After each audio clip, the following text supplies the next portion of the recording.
So in today's video, I wanted to take the time and talk more about the Legend of Zelda movie because last week I made a video talking about the best way to structure the Legend of Zelda movie when it comes to the live action film that's going to be coming out in 2027. So within this video itself, I want to talk about Wes Ball, who happens to be the director of the Legend of Zelda movie. And I just want to go in depth and talk about the work that Wes Ball has done so far when it comes to him being the right choice for Zelda. So this should be a fun video. We're going to be very analytical today when it comes to our friend Wes Ball in this video. So yeah, let's just dive straight into it. So when I think about Wes Ball directing The Legend of Zelda, I immediately go to his work on the Maze Runner trilogy, because these films, based on James Dashner's novels, show how Ball handles adapting a story with a dedicated fan base, something Zelda fans will expect too. While Zelda comes from games, not books, the challenge of staying true to the source material while making a movie that works for everyone feels similar.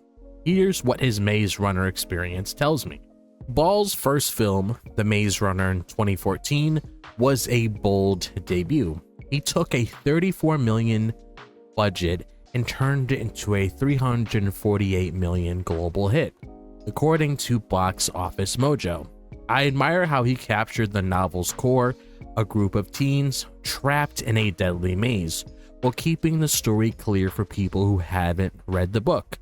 The film's fast pace and focus on mystery drew praise from critics, which makes me think Ball will handle Zelda's mix of adventure and lore, balancing iconic elements like the Master Sword with a narrative that welcomes newcomers. The sequels, when it comes to the Scorch Trials in 2015 and the Death Cure in 2018, are where I see some challenges. The Scorch Trials earned $312 million but faced criticism from drifting from the book's plot, with some fans feeling it prioritized action over the characters' emotional arcs. The Death Cure brought in $288 million and had similar issues, with reviews noting a rushed story despite strong visuals that it had. These films showed Ball can manage complex adaptations, but they also suggest he needs to keep Zelda's story focused to avoid losing its heart. So what I take away from the Maze Runner trilogy is that Ball knows how to bring a big story to life and appeal to a broad audience, which is critical for Zelda. His ability to launch a successful franchise with the first film gives me confidence, but the sequels remind me he'll need to stay true to Zelda's essence, its sense of wonder and heroism. If he can channel the clarity of that first Maze Runner, I think he's got a solid foundation for this project. So next, I want to talk about Kingdom of the Planet of the Apes, Ball's 2024 film, because it's our best clue about how he might bring Hyrule to life. The Legend of Zelda games are famous for their stunning worlds, from the rolling hills of Breath of the Wild to the shadowy depths of Twilight Princess. A Zelda movie needs a director who can make those environments feel real and immersive, so let's look at what Ball did with Kingdom. In Kingdom of the Planet of the Apes, Ball created a world set hundreds of years after Caesar's time, where apes have built societies among humanity's ruins. I was struck by how vivid the settings are when it came to lush forests, crumbling skyscrapers, and coastal strongholds all feel like places you could step into. Reviews from outlets like Variety praised Ball for making this world both beautiful and believable, which is exactly what I want for Hyrule's castles, temples, and villages. And what impresses me most is how Ball uses the environment to tell the story. For example, the decaying human structures in Kingdom hint at the apes' history without needing long explanations. This kind of visual storytelling could work wonderfully for Zelda, where places like the Gerudo Desert, or Zora's Domain carry so much lore. I can imagine Ball crafting a Hyrule where every mountain or ruin feels like it has a story, drawing us deeper into the film. That said, some critics also noted that Kingdom's plot played it a bit safe, sticking to familiar themes from the Planet of the Apes. For Zelda, I'm hoping Ball takes risk to capture the game's unique magic rather than leaning on standard fantasy tropes. Still, his ability to build a captivating world in Kingdom makes me optimistic that Hyrule could look and feel incredible under his direction. Another aspect of Ball's work that stands out to me is his experience with motion capture technology, especially in Kingdom of the Planet of the Apes. While The Legend of Zelda might not rely heavily on motion capture technology, characters like the Goron, Zoras, or a larger-than-life Ganondorf could use this tech to feel alive on screen, and Ball's background here could be a big asset, so let's explore it. Because in Kingdom of the Planet of the Apes, Ball worked with actors wearing motion capture suits to portray apes, collaborating with Weta Digital to create characters that are both realistic and expressive.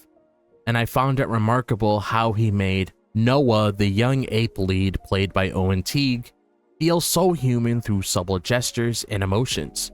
This skill could bring Zelda's non-human characters like a stone-skinned Goron or a fish-like Zora to life in a way that feels natural and compelling. Ball's early career as a visual effects artist working on films like Star Trek in 2009 through his company Oddball Animation gives him a deep understanding of blending technology with storytelling.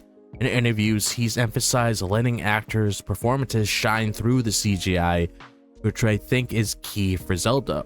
If Ganondorf or other characters use mocap, Ball's approach could ensure they're not just visual effects, but characters we connect with emotionally. My only concern is that motion capture can be complex and expensive, and if overused, it might pull focus from Zelda's story, but Ball's work on Kingdom shows he knows how to use this technology thoughtfully, enhancing the film without overwhelming it. I'm encouraged by his expertise here, as it could make Hyrule's fantastical inhabitants feel as real as its human heroes. So finally, I want to talk about something that really matters to me: Wes Ball's personal connection to The Legend of Zelda. Directing a franchise as beloved as this isn't just about technical skill. It's about understanding what makes it special to fans like us. Ball's history with Zelda suggests he's not just a director for hire, but someone who cares deeply about this world. Here's why that gives me hope. Back in 2010, Ball tweeted that directing a Zelda movie was his dream, envisioning it as a motion capture epic inspired by Avatar. I find it inspiring that he's been thinking about this for over a decade, and now he's actually doing it. In a 2023 interview with Polygon, he called Zelda the most important untapped IP, and he said he wants the film to feel like a live-action Miyazaki film, capturing the whimsical, emotional tone of Studio Ghibli. That vision aligns so well with Zelda's blend of action and heart. Ball's passion also shows in how he talks about the games. He's mentioned playing Zelda titles growing up, and he comments on X about wanting to fulfill fans' greatest desires. Make me think that he's in tune with what we love when it comes to Link's courage, Zelda's wisdom, and Hyrule's magic. His enthusiasm feels genuine, not like a marketing pitch, and that's important for a project where fans will notice every detail. Of course, passion alone isn't enough. Ball will need to turn his love for Zelda into a film that resonates with both longtime players and new audiences. But knowing he's a fan himself makes me trust he'll approach this with care, striving to honor the game's legacy. I'm hopeful his personal connection will guide him to make a Zelda movie that feels true to its roots. So after looking at Wes Ball's work, here's where I land. I think he's a promising choice for The Legend of Zelda, but there are some hurdles to clear. His success with The Maze Runner shows he can adapt complex stories and appeal to wide audiences, which is crucial for Zelda. Kingdom of the Planet of the Apes proves he can craft a visually stunning world, perfect for bringing Hyrule to life. His motion capture expertise could make Zelda's creatures unforgettable, and his longtime love for the franchise gives me confidence he'll respect its spirit. On the flip side, I'm a bit worried about the Maze Runner sequels, where the story sometimes took a backseat to action. Zelda needs a strong narrative to match its visuals, and Ball will have to avoid that pitfall. He'll also need to balance his ambitious ideas like a Miyazaki-inspired tone with the practicalities of a big-budget film. Fans like us will be watching closely, and he's got to deliver something that feels like Zelda, not just another fantasy movie. So overall, I'm leaning optimistic. Ball's skills and passion make him a better fit than a director with no connection to the games. I believe he has the potential to create a Zelda film that captures the magic of Hyrule, but it'll take focus and a clear vision. But now I'm going to leave the ball in your corner. How do you guys feel about this when it comes to Ball directing The Legend of Zelda? Do you like it? Do you dislike it? Just let me know all your thoughts surrounding this topic in the comment section down below, because as always, I love hearing your thoughts. And if you guys enjoy the content on this channel, as always, be sure to like and subscribe. I would really appreciate that. If you guys want to follow me on my social media, be sure to check out my X, Instagram, TikTok, and Facebook. All the links to those are located in the description below. Also, be sure to join my Discord server so you guys have the opportunity to talk to me, as well as other fans that love talking about the kind of things that we talk about on the channel as well.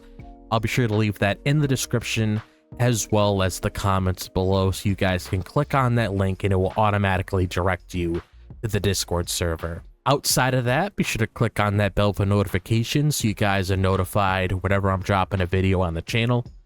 But other than that, I hope all you guys are having a fantastic day, wherever the day may be, if it's the daytime, the nighttime, or the evening. And I'll see you guys in the next video. As always, peace out.